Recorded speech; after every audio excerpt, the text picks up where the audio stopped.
साथियों, कोरोना संकट का सामना करते हुए नए संकल्प के साथ मैं आज एक विशेष आर्थिक पैकेज की घोषणा कर रहा हूं। यह आर्थिक पैकेज आत्मनिर्भर भारत अभियान की अहम कड़ी के तौर पर काम करेगा। साथियों, हाल में सरकार ने कोरोना संकट से जुड़ी जो आर्थिक घोषणाएं की थी, जो रिजर्व बैंक के फैसले थे और आज जिस आर्थिक पैकेज का ऐलान हो रहा है, उसे जोड़ दें तो ये करीब करीब 20 लाख करोड़ रुपए का है। 20 लाख करोड़ रुपए का है। ये पैकेज भारत की जीडीपी का करीब करीब 10% है। इन सबके जरिए देश के विभिन्न वर्गों को आर्थिक व्यवस्था की कड़ियों को 20 लाख करोड़ रुपए का संबल मिलेगा, सपोर्ट मिलेगा। 20 लाख करोड़ रुपए का एक पैकेज 2020 में देश की विकास यात्रा को 20 लाख 2020 में आत्मनिर्भर भारत अभियान को एक नई गति देगा। आत्मनिर्भर भारत के संकल्प को सिद्ध करने के लिए इस पैकेज में लैंड, लेबर, लिक्विडिटी और लॉज सभी पर बल दिया गया है। ये आर्थिक पैकेज हमारे कुटीर उद्योग, गृह उद्योग, हमारे लघु मंझोले उद्योग, हमारे एमएसएमई के लिए हैं, जो करोड़ों लोगों की आजीविका का साधन है, जो आत्मनिर्भर भारत के हमारे संकल्प का मजबूत आधार है।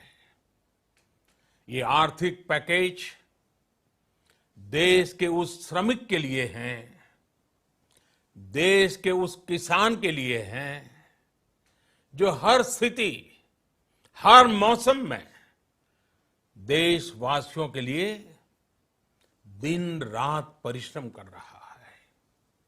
ये आर्थिक पैकेज हमारे देश के मध्यम वर्ग के लिए है, जो ईमानदारी से टैक्स देता है, देश के विकास में अपना योगदान देता है।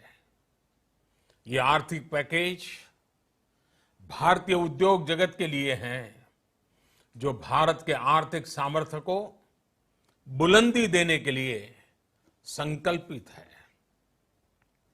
कल से शुरू करके आने वाले कुछ दिनों तक वित्त मंत्री जी द्वारा आपको आत्मनिर्भर भारत अभियान से प्रेरित इस आर्थिक पैकेज की विस्तार से जानकारी दी जाएगी। साथियों, आत्मनिर्भर भारत बनाने के लिए बोल्ड रिफॉर्म्स की प्रतिबद्धता के साथ अब देश का आगे बढ़ना अनिवार्य है। आपने भी अनुभव किया है कि बीते 6 वर्षों में जो रिफॉर्म्स हुए, उनके कारण आज संकट के इस समय भारत की व्यवस्थाएं अधिक सक्षम, अधिक समर्थ नजर आई है। वरना कौन सोच सकता था कि भारत सरकार जो पैसे भेजेगी वो पूरा का पूरा गरीब की जेब में, किसान की जेब में पहुंच पाएगा। लेकिन ये हुआ। वो भी तब हुआ जब तमाम सरकारी दफ्तर बंद थे, ट्रांसपोर्ट के साधन बंद थे, जनधन, आधार, मोबाइल, जेएएम, जैम की त्रिशक्ति से जुड़ा सिर्फ एक रिफॉर्म था जिसका असर हमने अभी देखा। अब रिफॉर्म्स के उस दायरे को व्यापक करना है, नई ऊंचाई देनी है। ये रिफॉर्म्स खेती से जुड़ी पूरी सप्लाई चेन में होंगे ताकि किसान भी सशक्त हो और भविष्य में कोरोना जैसी किसी दूसरे संकट में कृषि पर कम से कम असर हो। ये रिफॉर्म्स रेशनल टैक्स सिस्टम, सरल और स्पष्ट नियम कानून, उत्तम इंफ्रास्ट्रक्चर, समर्थ और सक्षम ह्यूमन रिसोर्सेज और मजबूत फाइनेंशियल